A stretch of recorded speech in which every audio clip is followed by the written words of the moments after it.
Bonjour, on est dimanche. Je n'ai pas vlogué hier puisque en fait, j'ai commencé à travailler hier, je devais me mettre sur la couverture et là, mon cerveau a buggé. Je j'y arrivais pas, j'avais en plus je m'étais levée, j'avais la migraine donc travailler sur ordinateur quand on a la migraine, c'est pas facile. J'arrivais pas à réfléchir, tout commençait, à être dur, voilà, ça se connectait pas. Donc je j'ai arrêté et j'ai tout de suite fait le point en fait sur, est-ce que je comment où j'en suis dans mon timing? Est-ce que c'est grave si je m'accorde une journée off? Voilà, j'avais envoyé le livre à la relecture donc bah, ça j'ai pas de retour avant, fin du week-end, début de la semaine. Je devais faire ma couverture. Bon, est-ce que j'ai besoin de 2 jours pour faire une couverture? Pas forcément. Donc du coup, j'ai relativisé. Je me suis dit: «Bon OK, si tu prends cette journée, c'est pas grave». Et au contraire, en fait, ça va permettre de mieux repartir derrière. Donc du coup, j'ai complètement coupé, j'ai fermé mon bureau, je suis plus allée sur l'ordinateur, j'ai pas peint non plus d'ailleurs. Et je me suis consacrée à d'autres activités qui m'ont aéré l'esprit, quoi. J'ai bouquiné, j'ai, regardé une série, je suis allée promener au lit, j'ai profité de mon copain et cetera. Et en fait, ça m'a fait du bien, ça m'a aéré l'esprit. Dans ces cas-là, en fait, des fois, il faut pas insister, si vous avez la possibilité de prendre ne serait-ce que quelques heures de pause, en fait, des fois, ça suffit, en fait, à recharger. Mais moi, j'avais tellement donné, en fait, toute la semaine pour produire tout ce que j'avais à produire, pour rattraper mon retard, que enfin, il y a forcément un contre-coup, en fait. Votre corps, il marche pas en illimité, j'avais épuisé toute ma batterie et toute ma mes connexions, du cerveau. Et du coup, il fallait que je fasse du off, il fallait que je me recharge, donc c'est ce que j'ai fait et ça m'a fait beaucoup de bien. Et vous voyez, aujourd'hui, je suis fraîche et dispo à reprendre mon travail, donc je pense que je vais passer une partie de ma journée sur la couverture, je vais aussi, passer du temps avec mes beaux enfants qui sont là aujourd'hui. C'est pour ça que je filme dans la chambre, parce que, bah, pour pas les embêter et puis pour pas que vous les voyiez derrière en train de courir et cetera. Voilà, et puis, demain, ils partent en vacances avec leur père, donc moi, je vais pouvoir consacrer tout mon temps libre à créer, à finaliser le livre, à finaliser tout ce que j'ai à faire pour la rentrée. Donc voilà. Bonsoir. Donc il est 19 h. J'ai bien avancé, sur la couverture aujourd'hui. J'ai quasiment fini en fait, mais j'ai bien avancé. C'était assez compliqué c'est assez technique en fait la couverture, puisqu'en fait vous savez, quand on fait une couverture... Attendez, faut que je trouve la ligne. Non, je vais prendre au tailor toute comme d'habitude. En fait, il faut la faire comme ça. Voilà, c'est-à-dire que mon fichier correspond en fait à la couverture vraiment plate comme ça. Donc du coup, vous avez le devant de la couverture à droite. Enfin bon, voilà, tout est aplati en fait. Sauf que moi en plus là, je vais avoir la toile. Je vous avais dit que j'aurais du dos toilé. Du coup, il faut vraiment que ma couverture soit centrée par rapport à la fin de la toile, qui est là, et pas par rapport au dos. Le dos, si vous savez, c'est vraiment cette partie-là, c'est ça le dos. C'est pas le dos comme ça, c'est le dos, c'est ça. Donc du coup, c'était assez technique, j'ai dû me mettre plein de repères, etc. Parce qu'en fait, moi, je fais un fichier qui fait cette taille entière. Et le milieu, c'est le milieu du dos, c'est pas le milieu ici, quoi. Donc, c'est-à-dire que les repères sont pas automatiques, il faut les placer soi-même en faisant des calculs, etc. Donc, c'est une partie un peu stressante, mais c'est une partie vraiment cool, parce qu'après, une fois que vous avez placé tous vos repères, vous n'avez plus qu'à placer vos éléments. Et moi, là où j'ai eu des difficultés, c'est, vous savez, un peu cette partie derrière, où je sais pas s'il faut que je parle de moi à la troisième personne ou s'il faut que je dise je. Parce que vous savez, sur les livres, par exemple, là, il y a marqué... Bon, là, il n'y a pas marqué. Mais souvent, sur les livres, il y a marqué l'auteur... voilà, je sais pas... là, c'est qui? Cali George, voilà. Cali George a écrit tant de livres, elle vit dans le Michigan, avec son chien, son chat, etc. Et du coup, je ne sais pas si moi, il faut que je mette un mot comme ça, sachant que c'est moi qui l'écris, c'est moi qui l'édite, etc. Donc, je suis mon propre éditeur. Du coup, est-ce que je dois parler de moi à la troisième personne ou est-ce que je dois mettre je? J'ai aussi j'ai un problème de signature. Je sais pas si je signe avec mon vrai nom Caroline Millet, comme j'avais fait pour Verveine, ou si je signe Caro Van Woodland. Voilà, ce genre de questionnement en fait où il faut trancher. Et c'est pas si évident que ça, puisque j'ai déjà commencé avec Verveine à signer avec mon nom. Du coup, là, si d'un seul coup je signe avec Caro Van Woodland, bah du coup ça change. Et en même temps, c'est peut-être plus reconnaissable que mon nom. Enfin, vous voyez, c'est des petits choix comme ça où c'est pas facile de trancher. Donc ça, je demanderai peut-être à mes relectrices ce qu'elles en pensent. J'ai fait la relecture avec Hélène. Voilà, j'ai pas fait encore avec mes 2 autres lectrices, je pense que je le ferai demain soir. On y a passé 3 heures et on a fait, je sais pas, que 60% du livre. Les relectures, c'est vraiment très très long. En plus, là, en fait, elle s'est pas contentée, si vous voulez, de prendre mon fichier et de se noter des notes, telle page, elle a fait telle faute, etc. Non, là, en fait, on l'a relu ensemble. Du coup, des fois, quand la phrase était vraiment trop lourde ou qui n'allait pas, on la reprenait ensemble, etc. C'est un travail qu'on avait fait pour Verveine. Donc, on a l'habitude de travailler comme ça ensemble. C'est un atout d'avoir déjà travaillé ensemble. En plus, on se connaît bien, donc elle sait le type de remarques que je peux bien prendre, pas mal prendre, etc. Je connais son humour, je connais son pointillisme et son perfectionnisme. Du coup, je ne me vexe pas quand elle veut aller trop loin. Moi, je perçois quand elle veut aller trop loin et qu'elle veut vraiment trop faire parfait ou trop faire comme elle aurait fait. Et du coup, là, je la stoppe, je lui dis, écoute, là, non. Enfin, voilà, ce genre de choses. Donc, il faut bien connaître quand même les gens avec qui on travaille. Voilà. Et puis je verrai si du coup les filles demain ont vu d'autres choses que Hélène n'a pas vues. Et je pense que je vais après moi le relire et peut-être que avant de l'envoyer à l'imprimeur, je referai encore une relecture, peut-être encore avec quelqu'un d'autre. Voilà. Parce qu'on sait jamais, il y a toujours des fautes qui échappent. Oui, c'est mes beaux enfants qui crient, si vous les entendez. Voilà, ils s'amusent dans la chambre, je les entends crier d'ici. Voilà, il faut que je fasse le choix de ma toile. Ça, je peux vous montrer si vous voulez. Je vais passer en mode écran. Vous voyez, là, je suis sur le site que mon imprimeur m'a dit d'aller voir pour voir les couleurs des toiles que je peux mettre sur le dos. Et sachant que... Alors ici, je crois qu'il y a des orangés. Un peu plus loin.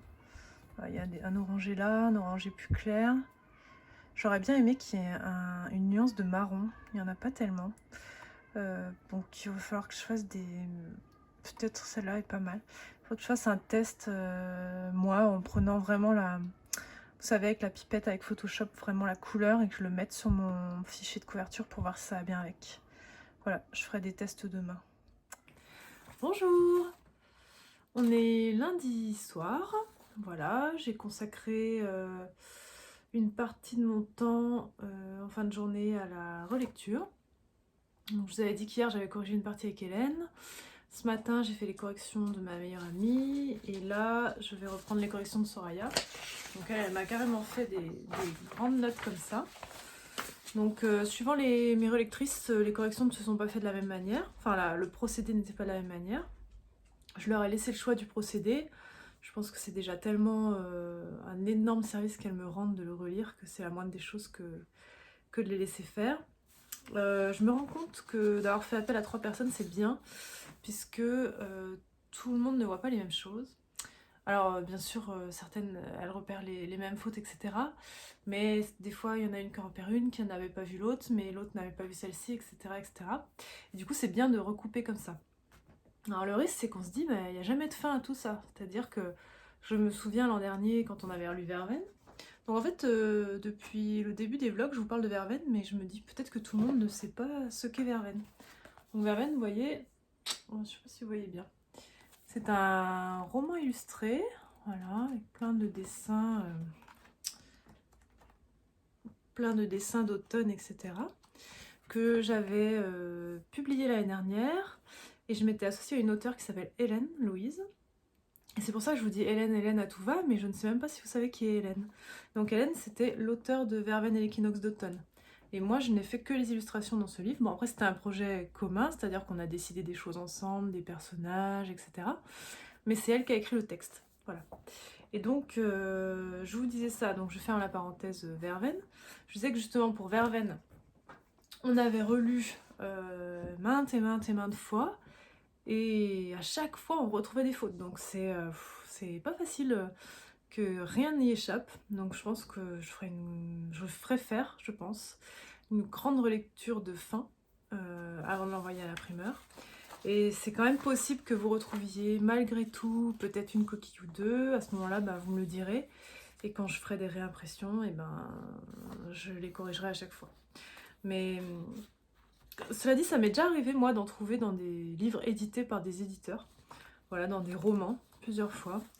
Donc je me dis, bon, si ça arrive, c'est embêtant. Mais c'est pas non plus la fin du monde. Mais je voudrais pas rajouter à ce cliché de l'auto-édition, c'est de la mauvaise qualité. Voilà, c'est ma propre petite pression personnelle. J'ai toujours pas avancé dans mon débat de comment je signe. Par contre, j'ai choisi ma toile. Voilà, je pense que je vais prendre une toile orange foncé pour mon dos.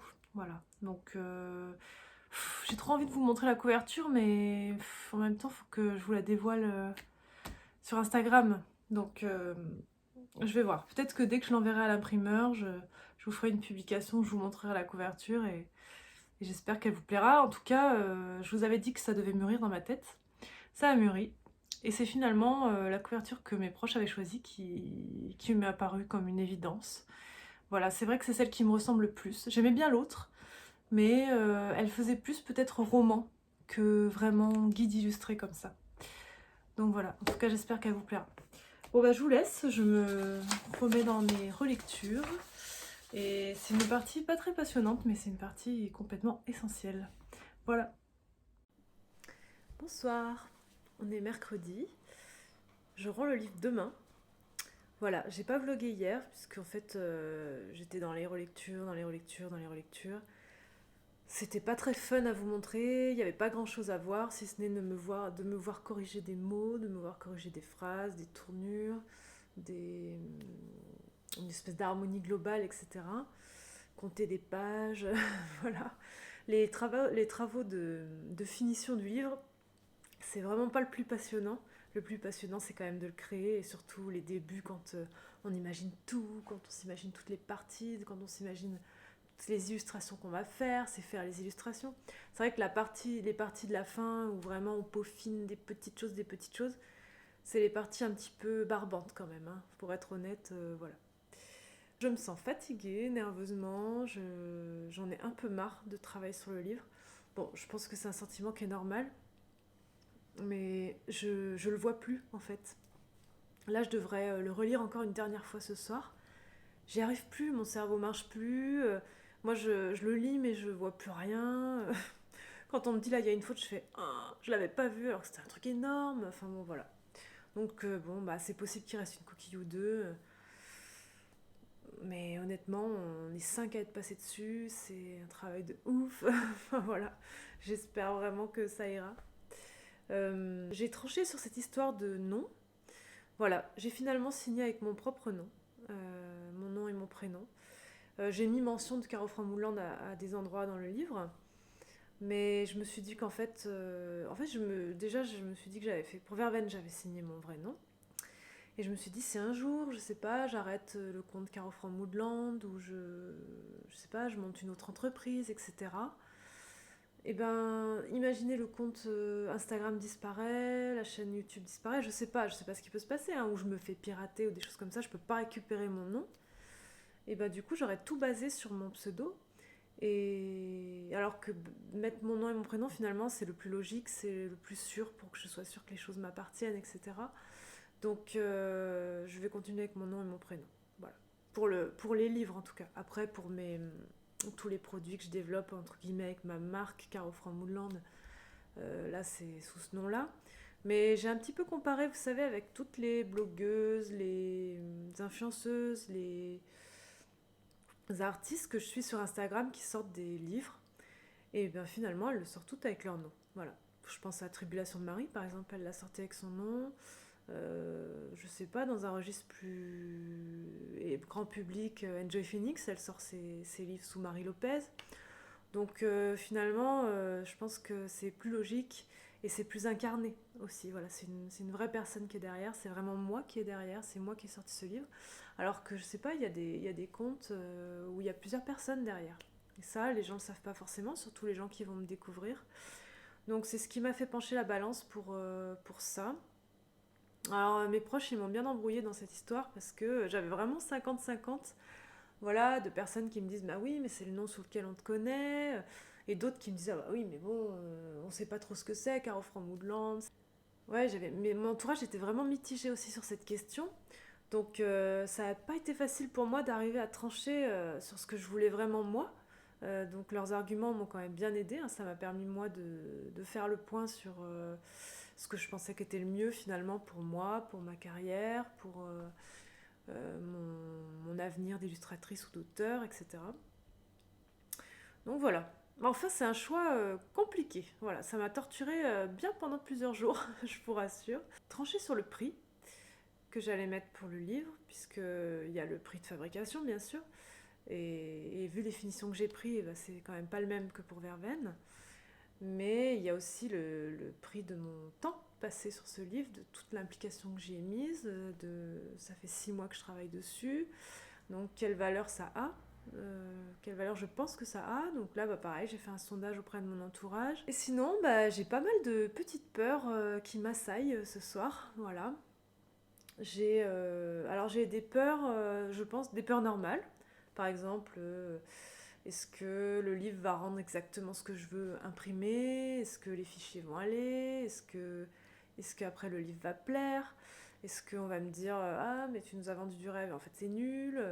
Alors voilà, c'est des peurs logiques, je pense, de toute personne qui sort un bouquin, de comment son livre va être reçu, perçu, et comment il va passer de l'objet que j'ai en tête à l'objet réel, et comment moi je vais vivre ce passage-là, et est-ce que je vais être déçue de ce qui va être en réel. Voilà, donc il y a ça.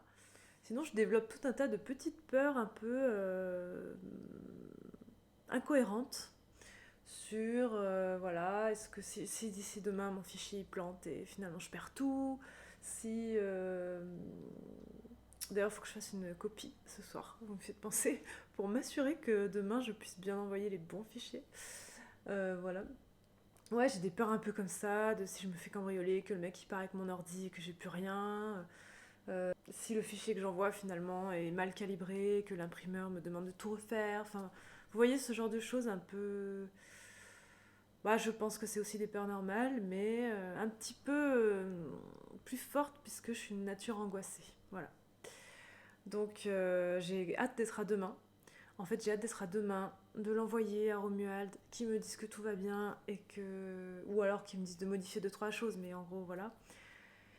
Et qu'ils partent à l'impression et que moi je puisse me concentrer sur d'autres choses pour la saison d'automne qui arrive, en me disant bon bah ça y est, le dossier livre est clos, je n'attends plus que de le recevoir et de vous le proposer, et je pense que demain soir j'irai fêter ça avec des copines parce que j'ai besoin d'extérioriser ça. Vous voyez, là ce soir je suis toute seule parce que mon copain du coup est parti en vacances, j'ai vu des copines hier, etc. Mais là, ce soir, je suis toute seule et c'est la veille du rendu de mon livre. Et du coup, je suis stressée, j'ai des petites baisses de morale, des petits stress, des petites angoisses, etc. Du coup, il faut que je compose avec ça. Heureusement, vous m'envoyez des petits mots là sur Instagram, c'est super gentil, ça fait vraiment trop du bien. Chaque fois, je reçois un petit mot qui me dit ah, j'ai hâte que ton livre sorte et tout. Je me dis oh, bon, ça va, il y a quand même une personne qui va le prendre et ça va faire plaisir à quelqu'un, etc. Mais ouais, je sais pas, c'est des émotions qui se mélangent, c'est complètement incohérent. Donc si vous vivez ça un jour, vous verrez ce que ça fait. Voilà. Bonjour, on est jeudi matin, il est 8 h et je suis en train d'envoyer mon fichier à l'imprimeur. C'est... Bon, en fait, si le fichier va pas, il va me recontacter, il va me dire de modifier deux, trois trucs, et puis voilà. Mais c'est quand même le côté symbolique du truc où je me dis, bon bah ça y est, mon petit bébé que j'ai porté pendant 6 mois va voler de ses propres ailes et ça fait quelque chose, voilà, ça fait quelque chose. Attendez, faut que je vous montre. Tadam! Voilà, mon fichier a été transféré à Romuald. Bon, je lui ai mis un message long comme le bras pour l'accompagner en lui disant tu vérifieras ça, tu vérifieras ça, tu vérifieras ça. Il va se dire que je suis bien relou. Mais bon, écoutez, vaut mieux prévenir, hein, comme ça il n'y aura pas de surprise. Et du coup, là, vous vous dites, bah ça y est, elle est débarrassée, elle va pouvoir souffler, youhou, etc. Et bah oui et non. Bon, je vais peut-être m'accorder une journée où je vais pas bosser sur le livre, etc. Ou sur le reste. Mais en vrai, il faut que j'enchaîne. Dès demain, je pense qu'il faut que je me mette à travailler sur les goodies qui vont accompagner le livre. Donc je pense par exemple à un marque-page, peut-être une carte qui va accompagner le colis. Il faut aussi que je travaille sur toute ma collection d'automne. Enfin, en tout cas, que je la mette en forme et que je l'envoie à l'imprimeur. Il faut que je fasse mes bougies, il faut que je finalise, vous savez, toutes les petites choses que je vous disais, que j'achète la police, la licence commerciale pour, euh, pour exploiter la police de caractère que j'ai utilisée. Enfin voilà, plein de petites choses qui font que va falloir que j'enchaîne. En plus de ça, à côté, j'ai eu des commandes en fait en freelance en fait, voilà. J'ai eu des petites commandes en freelance, donc il faut que je m'y mette aussi. Donc, voilà. Donc je vais souffler un peu aujourd'hui, mais demain je vais m'y remettre. Et il faut aussi que je monte ce vlog. Et je sais pas si vous a trop intéressé celui-là. J'ai l'impression d'avoir montré beaucoup de choses moins intéressantes que la semaine dernière, parce qu'il y avait beaucoup moins de choses pratiques. Du coup, pour me faire pardonner, je vais vous montrer 1 ou 2 pages du livre. Voilà. Alors, il faut que je choisisse bien. Voilà, celle-là vous l'aviez déjà vue, mais c'est le banana bread. Voilà. En fait, il y a toute une partie du livre où il y aura des recettes. C'est une partie qui s'appelle l'automne gourmand. Et dedans, il y aura des recettes autour de la pomme, autour de la courge et des recettes de goûter, bien sûr. Vous voyez, j'ai aussi le brownie au chocolat. Voilà. Je vous montre ça. Qu'est-ce que je peux vous montrer? Ah si, je vais vous montrer une page, je pense, qui va vous faire plaisir. Vous saviez, je vous avais montré la page sur Friends. Donc Friends, c'était pour Thanksgiving. Mais pour l'automne, j'ai fait une page sur Gilmore Girls. Vous voyez? Où en fait, j'ai répertorié tous les épisodes de Gilmore Girls qui se passent, enfin où vraiment vous avez l'ambiance d'automne dans l'épisode.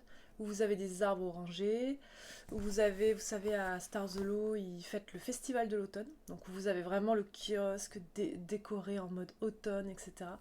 Donc voilà, c'était vraiment les épisodes pour vous plonger dans l'ambiance d'automne et que vous soyez à fond dedans. Voilà. Est-ce que je vous en montre une autre? Je ne sais pas.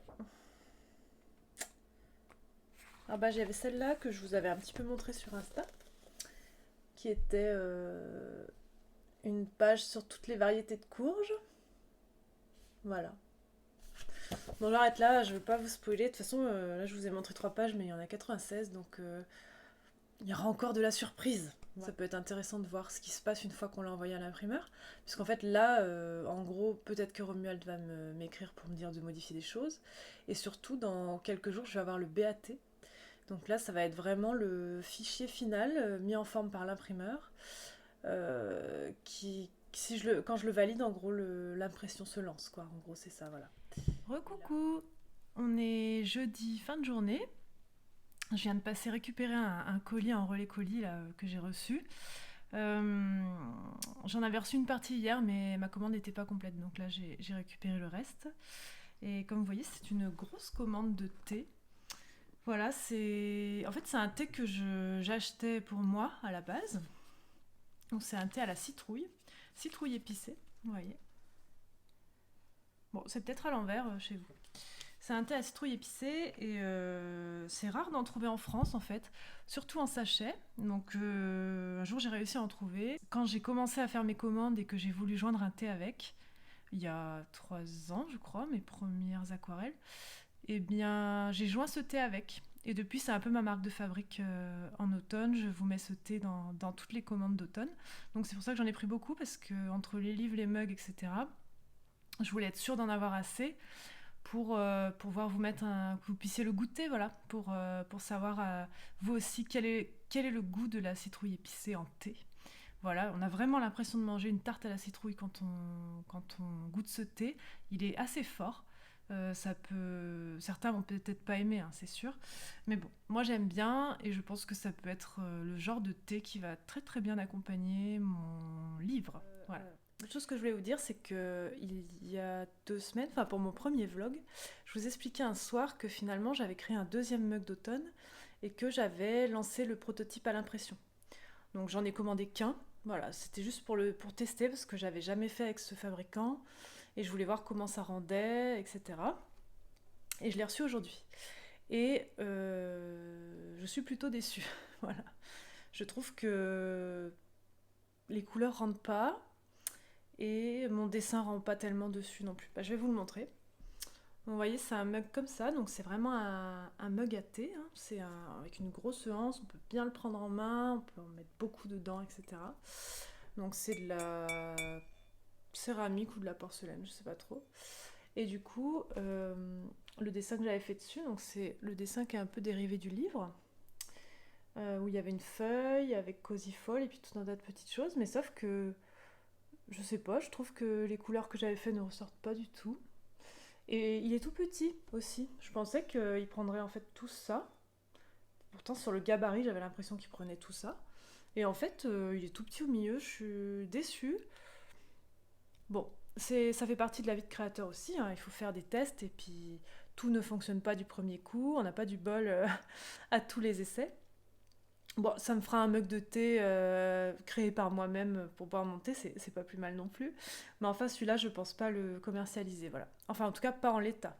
Mais là, en tout cas, j'ai pas le temps d'en refaire un, enfin, de refaire un design, de retester une impression, etc. Donc, je vais me contenter de mon autre mug d'automne qui est, je pense, super, qui lui est en émail, mais qui n'a pas du tout la même forme ni la même couleur que celui de Noël de l'année dernière. Et je suis quasiment sûre de sa qualité.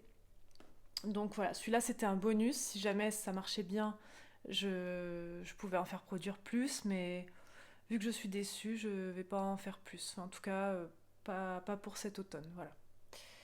Moi, je pense que c'était important de vous montrer aussi que des fois il y a des ratés et que tout ne réussit pas dans les tests qu'on fait et que, bah, vous voyez, c'est un investissement que j'ai fait et bon, bah, cette fois il a pas été concluant. Mais voilà, ça fait partie aussi de la vie de créateur. Écoutez, je vais clore ce vlog ici. J'espère qu'il vous aura intéressé cette semaine. Moi, je vais aller me faire une piscine de sachets de thé, puisque vu le nombre que j'en ai, je pense que je vais pouvoir me baigner dedans, comme Picsou, vous savez, dans son coffre-fort. Voilà, ça va sentir la citrouille, oh là là, automne vibes à fond. Je sais pas si je continue ce format la semaine prochaine ou pas. Si vous voulez voir mon avancée sur mes autres créations, sur la collection d'automne, dites-moi en commentaire. Et n'oubliez pas de vous abonner à la chaîne et de mettre un petit pouce. Voilà, merci et très très bon week-end à vous.